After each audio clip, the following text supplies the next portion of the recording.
sing! Iglesia ni Cristo. Alam niyo ba gaano kamahal ni PRD ang INC? Mahal na ang INC. Kaya pag gusto na lang tao na mapagkakatiwalaan, nagpapahanap sa ng INC. Totoo yan, ma'am. Sir, totoo talaga yan. In fact,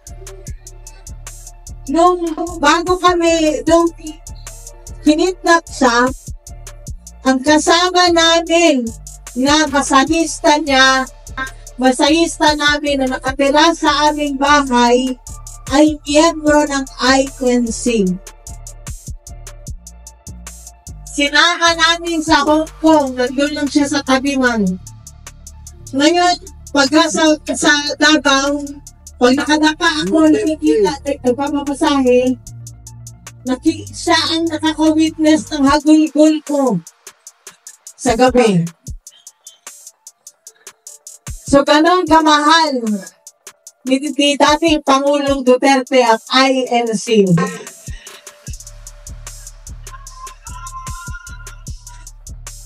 At sa simula pa lang, ma'am, sir, ng kanyang political career, alam yan ng inyong pinakapinuno dito kung gaano niya sinuportahan si former mayor noon. Kaya, nung naimbitahan kami nila, Congressman, na magiging Senator Rodante Marcoleta na, malaking pasasalamat po ang pagkakataon na inyong binigay sa amin.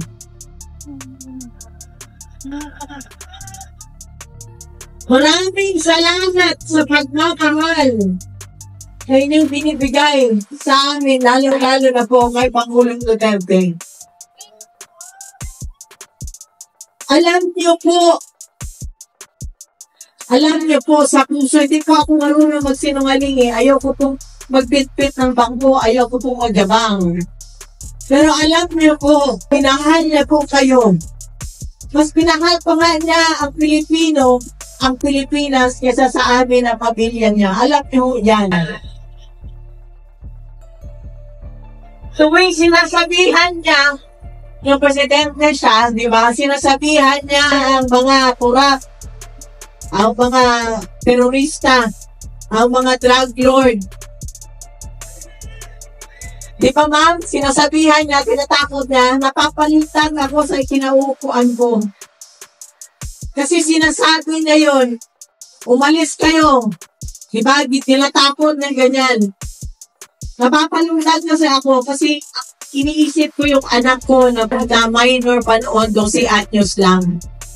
Hindi niya inalang inisip na balikan kami, balikan yung pamilya niya, pero inuna niya na pasiguro niya na ang bawat Pilipino hindi nasasaksak sa kalye, hindi na hold up sa kalye. Ang taxi driver, hindi nagugurtur ang ligid sa likod. Tama. Yun ang inuna niya, ma'am. Sinigurado niya ang bawat pamilya na ang magulang, walang anak na adik, at ang magulang ng bawat pamilya ay nakakatulong. Alam ko yan kasi kapitbahay namin doon sa Davao City. Dati siyang teacher ni Congressman Pulong. Humingi siya ng tulong. Sabi niya, Ron, tulungan mo kami, hindi kami makatulong sa gabi, yung anak nila adik. Silang dalawa mag-asawa, nag-aaway pag pinagalitan yung anak. So kaya yan ganun ho ang pagmamahal na ginawa ni Rodrigo Duterte sa inyo. Sinigurado niya na yung pera ng bansa napunta doon sa ospital, sa PGH.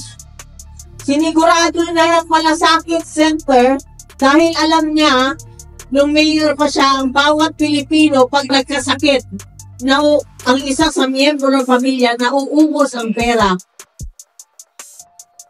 Kaya alam niya po ang dinaranas ng bawat Pilipino na nagkakasakit o na-hospital. Di ba ma'am, kaya nilagay niya yung malasakit center. Kaya, kanina lang ma'am, may schedule kasi kami mapunta rito ng tawag ng papa ng tatay ng anak ko. Nakita ko kung gaano nag-mature si Veronica overnight. Alam niyo ma'am, Sir Piggy pa yan eh. Ang security blanket niya yung tatay niya. Pero kinidnap nila. Nag-aaral siya sa kanila, pinatawagan niya ako, ma. Wala namang trabaho si Dada. Pabutahin mo na siya dito sa Manila para magbantay sa kanya. Gusto niya yun na nandun sa kanya. Yung tatay naman, ayaw naman niya pumunta ng Manila. Ayaw na niya sumakay ng aeroplano, ma'am. Maniwala kayo. Ayaw niya nang magbiyahe. Simple na buhay na lang yan gusto niya. 80 anyos.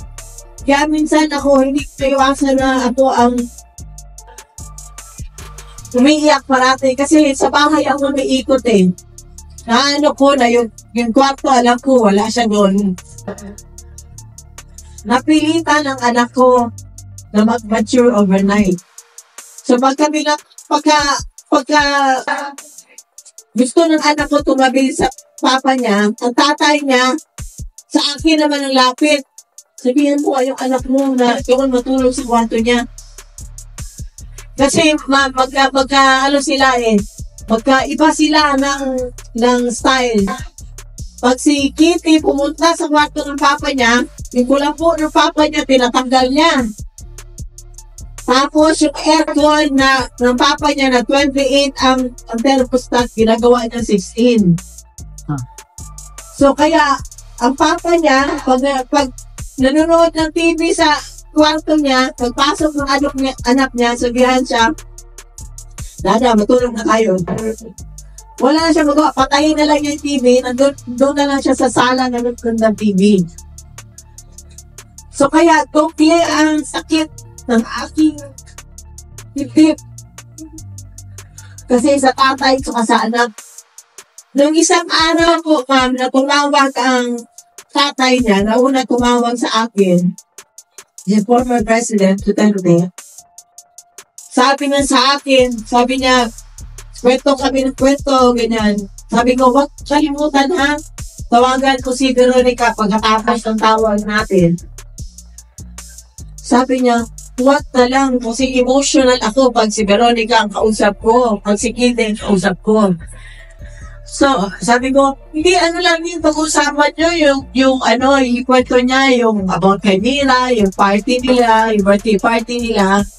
Yun lang yun.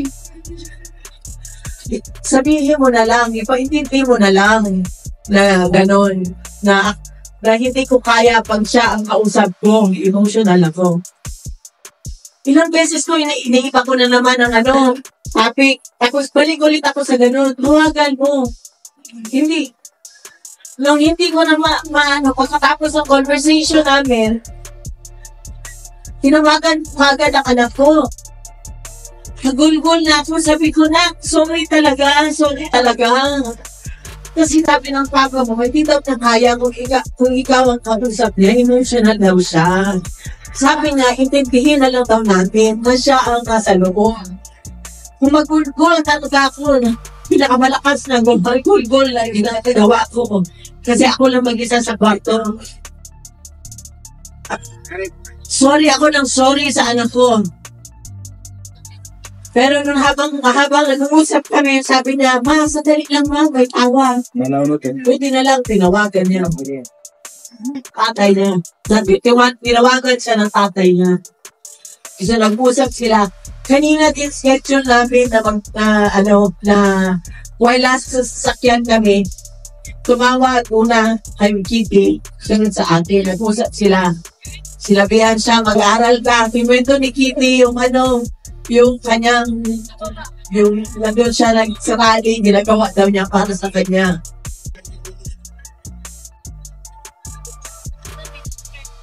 Alam din niya kung gano'ng katino ang mga INC members. Alam ni former President yan.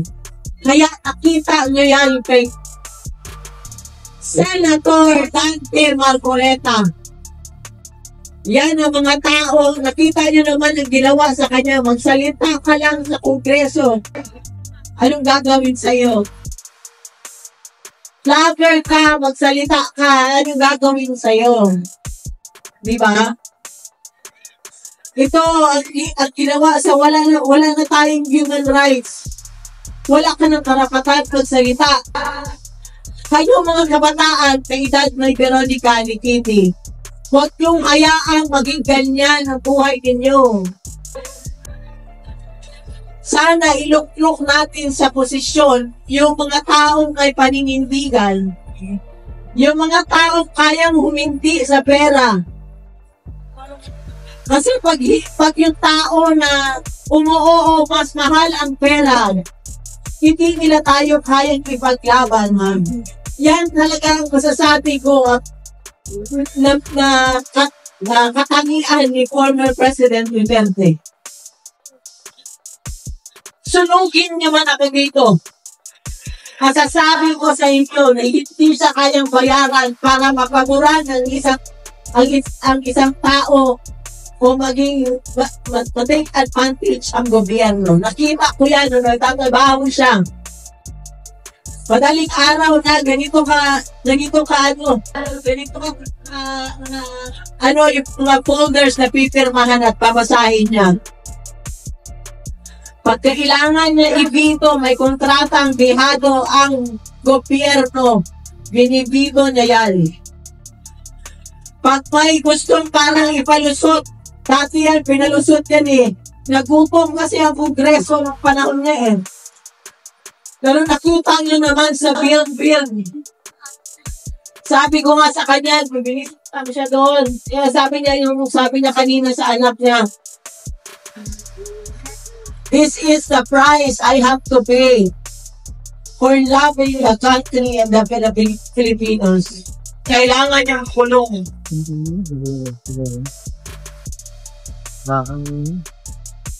Mahirap ko pagluklok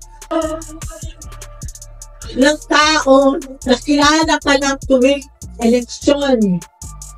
Sana Pilipino at mga kabataan, isa-isip ninyo, ito sa puso.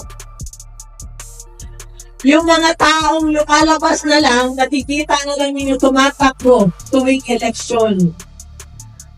Yung pinabati ka lang, mas gusto ko bang kausapin kayo, mas gusto ko bang kausapin yung mga nasa kanto, mga sidewalk vendors, kesa sa mga taong plastic Tupperware.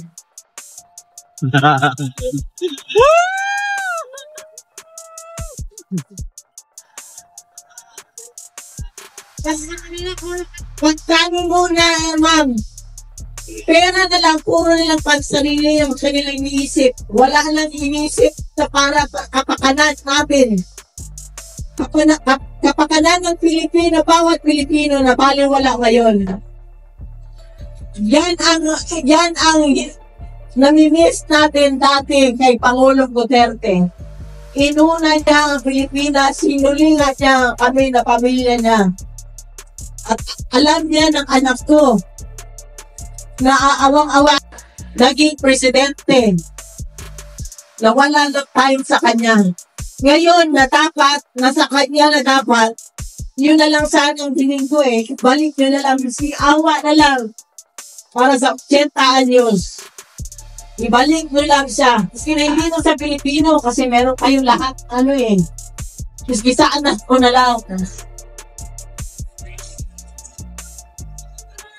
Kaya pakiusap ko sa inyo lahat, talong ko sa susunod na generasyon, tulungan ninyo ang ating bansa. Hindi na tayo pwede na tumahimik na lang. Hindi na tayo na hindi pwede magsalita. na umuo na lang kahit na ipinagago tayo. Kahit na dinanakawan tayo.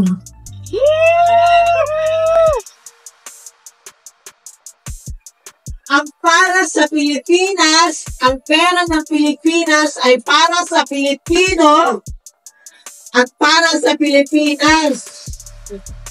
Hindi dapat yun napupunta sa kanilang pusa.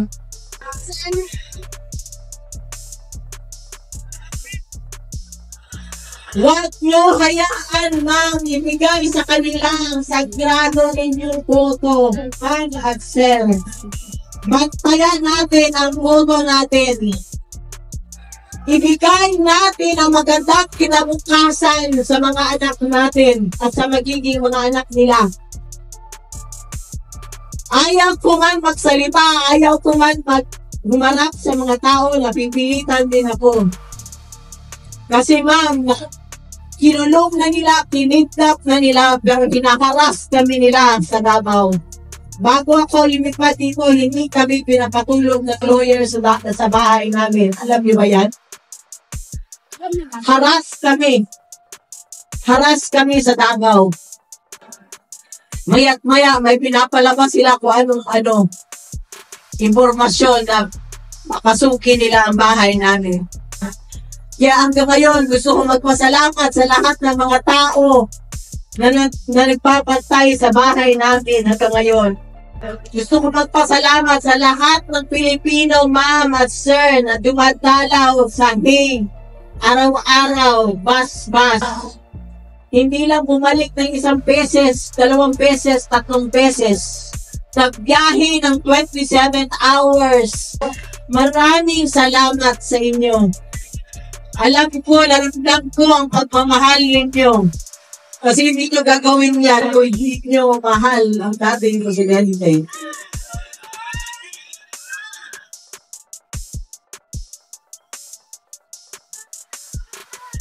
Ma'am, sir, ngayong eleksyon, alam ko hindi ko na kailangan ikampanya si Congressman Dante Marcoleta dahil alam ko na sa puso ninyo siya. Pero ma'am, sir, ito talaga pinili sa akin ni former President nung kami nabisita mo siya. Huwag niyo daw kalimutan ang Duterte na kandidato niya. Yes! Sabihin ko sa inyo yan, ma'am. Yung lahat ng mga nandyan, kasama namin noong 2016. Nung nawala sa pwesto si former President, hindi kami iniwan. Yan yung totoong tao. Ganun yung hanapin niyo, ma'am. Huwag yung maganda lang ang pansin sa inyo at pakisama sa ito tuwing eleksyon. Huwag yung tuwing titingnan kayo. Pagka hindi eleksyon head-to-foot na kayo. Ito sila lahat yan. Sila Hinlo, sila sino ba yung singer? Dati yan ma'am, dati pa 2016 kasama na namin yan sila. Hindi kami iniwan. Basta yung Duterte na hindi ko memorize. Muli si Congressman Dante Marcoleta. Hindi ko sila memorize. Wala akong listahan. Dinabasa ko lang yan. So, gusto ko magpasalamat. Miski sa panaginip ko, ma'am. Gusto ko kung pwede lang magpasalamat ako, magpasalamat sa lahat ng inyong suportan. At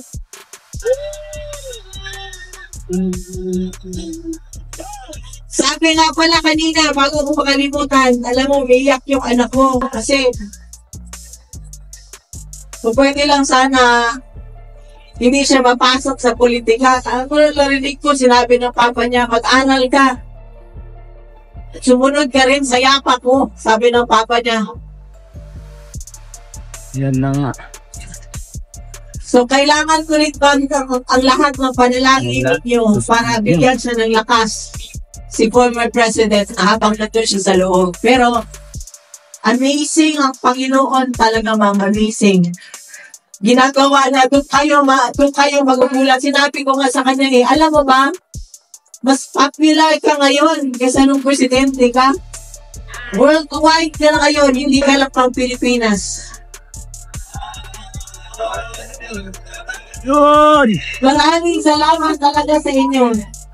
Alam naman ninyo yan, lahat ng halos na buong Pilipinas na nagkakaroon ng pagtitipon-tipon para lang yung ipanawagan. Anong panawagan natin, ma'am? Bring him home! Bring him home! Bring him home!